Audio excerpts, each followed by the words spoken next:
2023년 수교 50주년을 맞은 한국과 인도네시아 관계는 특별 전략적 동반자 관계를 맺으며 아세안 국가 중 최상위 외교 단계를 맞았었습니다. 하지만 인도네시아는 수교 50년의 역사를 모조리 파괴시켜버렸습니다. 한국이 개발한 초음속 전투기 KF-21의 공동개발 파트너 인도네시아는 최근 튀르키예의 5세대 스텔스 전투기 칸을 48대 도입하기로 합의했다고 공식 발표했습니다. 글로벌 이코노믹스는 KF-21 분담금 1조 원을 체납한 인도네시아가 튀르키예와 13조 원, 100억 달러 전투기 계약을 하는 만행을 저질렀다고 발표했습니다.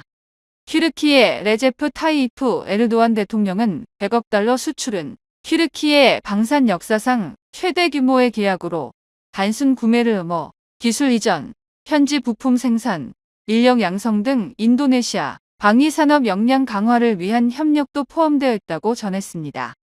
이스탄불 매체 데일리 사바는 인도네시아는 생산 과정에서 자국의 역량도 활용할 예정이며 48대의 카안 전투기는 10년에 걸쳐 인도될 계획이라고 전했습니다.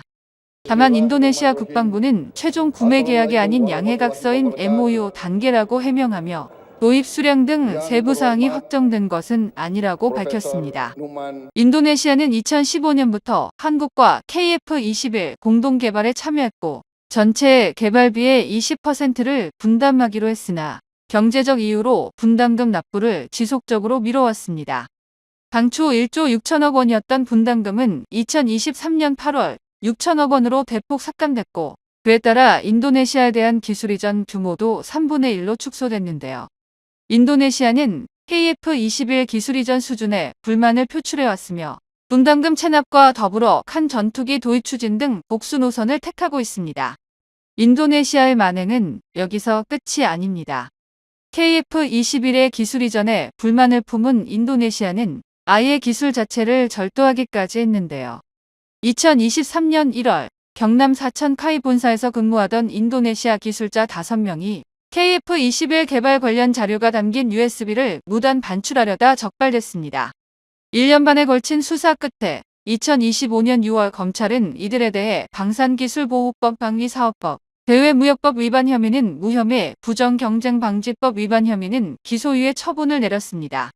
기소유예는 혐의는 인정되나 여러 정황을 고려해 재판에 넘기지 않는 처분입니다. 결정 이유는 유출 시도 자료에 중대한 기밀이 포함되지 않았기 때문입니다. 이로써 기술진에 대한 수사는 사실상 종결됐습니다. 아시안뉴스 네트워크에서는 인도네시아와 한국과의 신뢰는 이미 손상되었다며 한국은 중동과 동유럽 등 인도네시아를 제외한 다른 파트너를 찾을 것이라고 보도했습니다. 최근 방산협력에 마찰이 있었으며 이번 튀르키예 칸 전투기 수출로 인해 KF-21 사업에서 인도네시아는 완전히 사라질 것으로 보입니다. 미국의 로키드 마틴도 갖추지 못했다는 자동화 공정을 구축한 카이 공장에서는 더 정밀하고 더 빠르게 양산 1호기를 제작하고 있었습니다. KF-21은 지난 2020년 9월 시제기 최종 조립을 시작하면서 빠르게 생산 인프라를 구축하며 시작기 테스트가 끝나자마자 본격적인 양산에 들어갔습니다.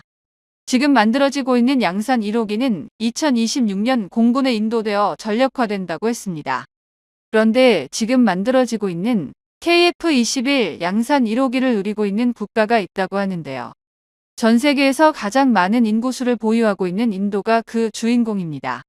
인도는 중국과 거의 비슷한 인구수를 가진 국가로 최근까지도 두 국가는 심상치 않은 분위기를 보여주고 있습니다. 로이터 통신은 인도와 중국이 국경지대 경비병 배치 협정을 체결하였다는 사실을 알렸습니다. 인도와 중국 간의 원한 관계는 굉장히 오래되었는데요. 인도와 중국은 1962년 국경 문제로 전쟁까지 치렀지만 국경선을 확정하지 못해 3,488km에 달하는 통제선을 사이에 두고 크고 작은 충돌을 이어왔습니다. 최근에는 그 갈등이 더욱 심해졌는데요. 중국은 인도와의 경계 지역에 수많은 중국산 전투기를 배치했고 인도는 중국과의 협력 프로젝트를 중단하고 중국 기업에 제재를 가하기도 했습니다. 이에 인도는 한국산 K9 추가 도입을 확정하고 최근에는 대한민국 전투기 대량 도입까지 고민하고 있는 것입니다. 한국의 양산 1호기가 제작되는 장면을 공개하자 인도에서도 이를 보도하며 주목하고 있습니다. 인도 국방장관은 인도 공군이 사용할 최신형 전투기가 현재보다 최소 200여 대는 더 많이 필요하다는 언급을 했습니다. 구체적인 발표 내용을 보면 러시아산 미그기를 대체할 총 200여 대 최신형 전투기가 인도 공군에게 추가적으로 필요하며 KF-21 전투기 수준으로 지상 공격과 공중 공격이 가능한 4.5세대급 다목적 전투기에 관해 언급했습니다. 인도 국방장관의 발언으로 미루어 볼 때 한국산 KF-21 전투기는 가장 적합한 최신형 전투기 구매 사양의 모든 조건에 충족됩니다. 그렇기 때문에 인도 공군의 최신형 전투기 수주 경쟁에서 한국산 전투기가 매우 유력한 후보로 급상승하게 되었습니다. 인도 공군은 기존에 보유한 프랑스산 라팔 전투기 30여 기가 있었지만 이로는 부족하다는 생각에 새로운 차세대 전투기를 간절히 원하고 있습니다. 인도 국방장관이 언급한 최신형 전투기 요건은 대한민국 KF-21 전투기와 일치했습니다. 또한 인도 공군 참모총장은 인도 최대 일간지와 인터뷰를 통해 국산 전투기는 외국산 전투기보다 떨어지는 성능과 신뢰성을 따라잡을 수 있어야 한다며 아무리 인도에서 만든 무기라도 적의 위협에 대항하지 못한다면 무기로서 가치가 없다는 발언을 하였습니다. 이 모든 발언들은 대한민국 KF-21 전투기 도입을 위한 밑그림이 되고 있습니다.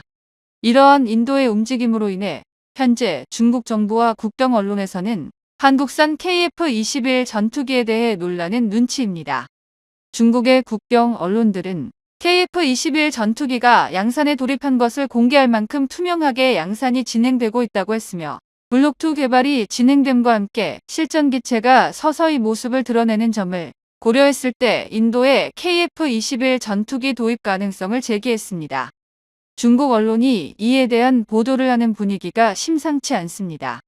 중국 언론에서 인도가 KF-21 전투기를 도입할 것이라는 보도가 등장한 계기는 인도 육군 참모총장이 한국을 방문한 직후부터였습니다. 국내에서는 방한 결과가 비밀리에 붙여져 이에 대한 궁금증이 더욱 증폭되었습니다. KF-21 전투기에 관련한 양국의 논의 내용에 대해서 비밀리에 진행되었지만 특이하게도 국내 언론보다 중국 매체들이 앞다투어 인도의 KF-21 전투기 도입 가능성에 대한 보도를 진행하는 상황이 벌어진 것입니다. 그리고 그 이후 빠르게 인도와 한국의 합의가 진전되어 현재 인도는 한국산 K9 자주포 백문 도입을 확정지었습니다. 중국 측은 한국산 무기인 K9 자주포와 KF-21 전투기가 국경 지역에 배치되는 것을 상당히 경계하고 있는 상황인데요. 그 때문에 인도 국방부 관계자와 한국 고위 관계자 간의 만남을 경계하며 빠르게 보도하는 것이었습니다. 인도군이 중국 접경 지역에 배치한 K9 자주포를 접한 이후 중국은 한국산 무기가 실제로 훨씬 더 대단하다는 것을 알게 되었기 때문입니다. 이로 인해 현재 인도 국방부는 중국을 견제할 차세대 무기 체계에서 가장 신뢰하는 1순위가 한국이 되었습니다. 인도의 현지 언론 매체들 역시 현실적으로 인도가 믿고 선택할 수 있는 선택지는 한국의 KF-21 전투기밖에 없다는 보도를 진행했습니다. 특히 인도 내의 군사 전문가들은 KF-21 전투기의 양산 시기까지 고려하여 한국 전투기에 대한 지지를 보냈습니다. 이러한 언론 보도를 바탕으로 인도군은 한국 전투기 도입을 적극 검토하고 있다는 소식이 들렸습니다. 인도의 최신 전투기 도입 사업은 잠깐 중단되었는데요. 사실 인도의 속사정을 보자면 우리가 잘 알고 있는 무기 시장의 현황과 비슷합니다. 신뢰성에 대한 문제에서 비롯된 것인데 인도에서 가장 중요시하는 것은 유지 보수는 물론 가격 대비 강력한 성능이 보장되는 국가의 전투 무기를 구입하길 원하고 있습니다. 이러한 인도 정부와 인도군의 요구에 딱 들어맞는 나라를 찾자니 한국만이 유일하다는 것입니다. 실제로 인도에서 구매해간 K9에 대해 한국은 유지 보수와 그 성능을 보장해주고 있었습니다. 그렇기 때문에 인도는 KF-21 전투기가 양산되는 2026년까지 현재 가진 라팔 전투기 30대로 버티며 KF-21 전투기를 인도 받으려는 것입니다. 중동 군사매체 아랍디펜스는 사우디아라비아, 말레이시아, 필리핀 등의 KF-21 판매가 이미 상당히 진행되었다며 KF-21은 다양한 종류의 장거리 항공미사일을 사용할 수 있고 매우 다재능하고 디지털한 전투기로 외국의 판매 승인이 필요하지 않다고 설명했습니다. 또한 원래 인도네시아가 20%의 지분을 가지고 있었지만 한국이 기여금을 줄이면서 7.5%로 감소했다고 말했습니다. 이제 인도네시아는 KF-21 사업에서 크게 개의치 않는 수준이 되었다는 듯 보였다고 했습니다. 아랍디펜스는 사우디아라비아가 왜 KF-21을 선호하는지 분석했는데 KF-21이 전투기 시장에서 라팔의 지배력을 위협할 것인가라는 제목의 기사에서 자세히 설명했습니다. 먼저 KF-21은 훨씬 저렴한 가격으로 비슷하거나 더 뛰어난 성능을 제공한다며 이에 비하면 라팔 판매 및 유지 관리 전략의 약점으로 높은 비용을 지적했습니다. 라팔은 항상 고품질이고 정교한 제품으로 마케팅되어 왔다고 했습니다. 첨단 레이더 기술, 전자전 시스템, 다재능한 기능 덕분에 인도나 카타르, 이집트 등의 국가로부터 계약을 확보하는 데 도움이 되었지만 장기적 비용에 대한 우려가 점차 커지고 있다고 했습니다. 라팔에 대한 무기체계의 유지관리 업그레이드 통합은 비용이 많이 들고 일부 국가에서는 이러한 재정적 부담을 정당화하기 어려워하고 있다고 했습니다. 인도의 경험은 이에 대한 분명한 사례를 보여준다고 했습니다. 2016년 인도는 약 87억 달러에 라팔 항공기 36대를 구매하기로 합의했는데 아스트라 공대공 미사일이나 소우 대공 무기 등 국산 무기를 통합하면서 상당한 추가 비용이 발생했다고 했습니다. 인도는 이런 시스템을 프랑스 항공기에 맞게 조정하는데 수백만 달러를 지출하고 있는 것으로 알려졌고 더 유연한 플랫폼을 사용했다면 이 비용을 절감할 수 있었을 것이라고 했습니다. 이런 과제는 인도에만 국한되지 않는다며 이는 라팔 운영자에게만 반복적으로 나타나는 문제이며 이로 인해 라팔의 매력이 감소하기 시작했다고 말했습니다. 반면 KF-21 보람에는 더 낮은 비용으로 경쟁력 있는 성능을 제공하며 강력한 경쟁자로 떠올랐다고 했습니다. KF-21의 주요 장점은 비용 효율적인 설계라며 개방적 아키텍처로 제작되어 무기 통합과 업그레이드가 용이하고 이를 통해 운영 국가의 재정적 부담을 줄일 수 있다고 했습니다. 다수의 라팔 판매 전력은 단기적 이익에 초점을 맞춘다는 비판을 받았는데 이 회사에서는 높은 이익 마진에만 집착하고 기술 공유나 비용 절감을 거부해 고객들의 불만을 샀다고 했습니다. 외신들은 한국은 인도와 K9 자주포 성공에 힘입어 대한민국 방산업체들의 약진을 예상하고 있다며 인도 정부와 인도군에 요구하면서 성능과 가격을 만족시킬 수 있는 나라는 한국뿐인 것을 세계가 인정하고 있다고 전했습니다. 실제로 국내외 군사무기 전문가들은 KF-21 전투기가 틈새 시장에서 300대에 400대가량 해외 수출이 가능한 잠재력이 높은 기체라고 전망하였습니다.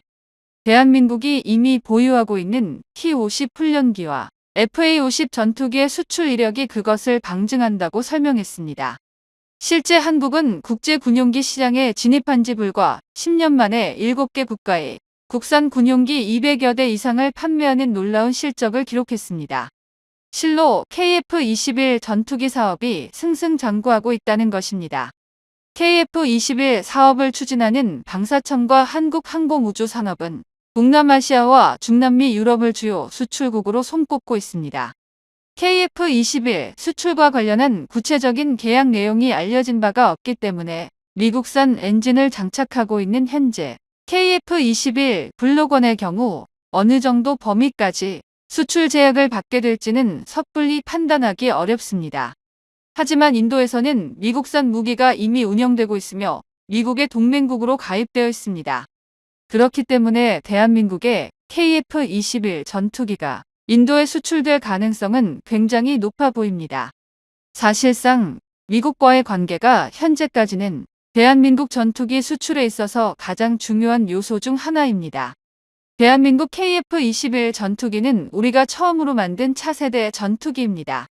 사실 KF-21 전투기급 첨단 기술을 가진 전투기를 이 정도로 빠르게 전투용 적합 판정을 받으며 양산에 돌입해온 국가는 대한민국이 거의 유일합니다. 아직 세계 1위 자리는 미국이 지키고 있지만 일부 부분은 한국이 앞서기 시작했습니다. 전투기 시장의 후발주자가 이토록 빠르게 기술을 발전시킨 것은 전 세계적으로 보더라도 굉장히 이례적입니다. 우리 한국의 빠른 기술 발전에 대해 세계는 지금도 놀라고 있습니다.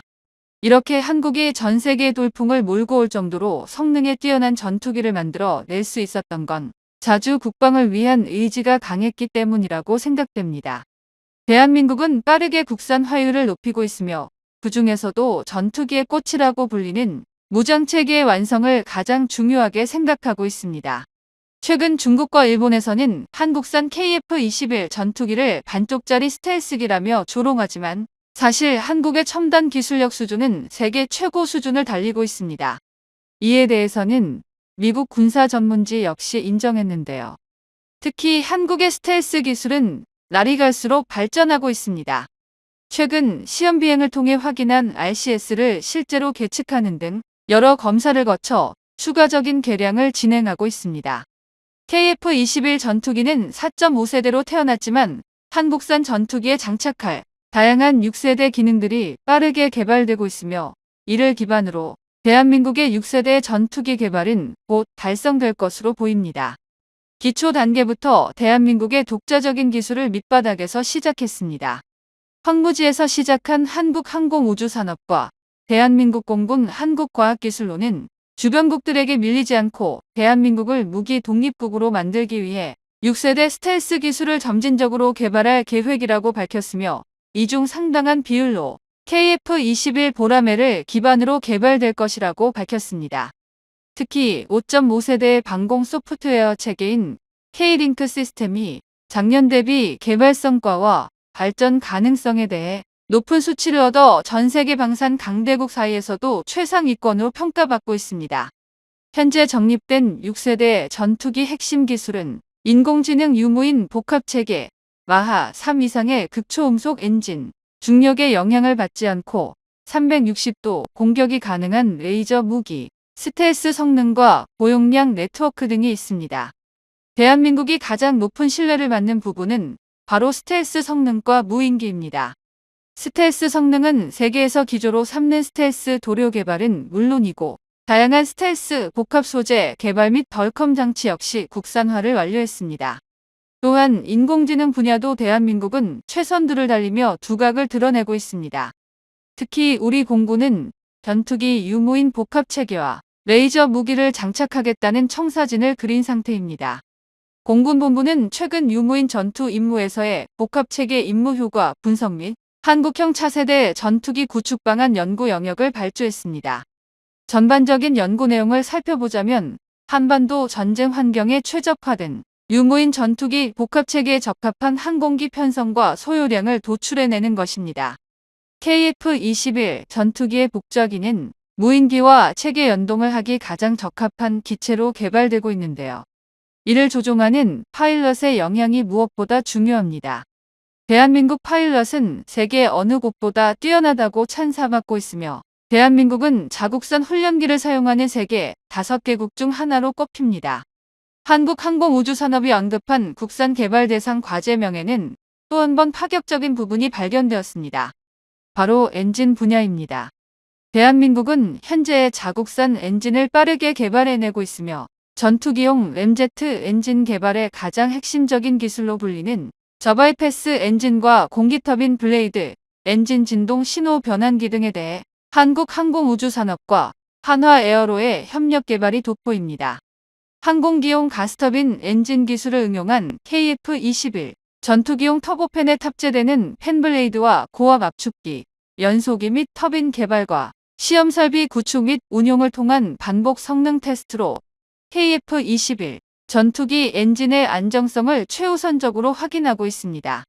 한국형 터보팬 프로젝트는 2030년까지 한국이 미국과 유럽 등 보편적인 제트 엔진에 적용되는 터빈 기술력을 우리 대한민국이 자국의 힘으로 보유하게 될 미래를 목격할 수 있을 것입니다. 그동안 대한민국은 자국산 전투기 없이 모든 무기를 미국에 의존하며 힘겨운 길을 걸어왔습니다. 세계는 대한민국의 도전을 비웃었지만 수많은 고난 속에서도 우리 기술진은 완벽하게 모든 것을 이루었습니다.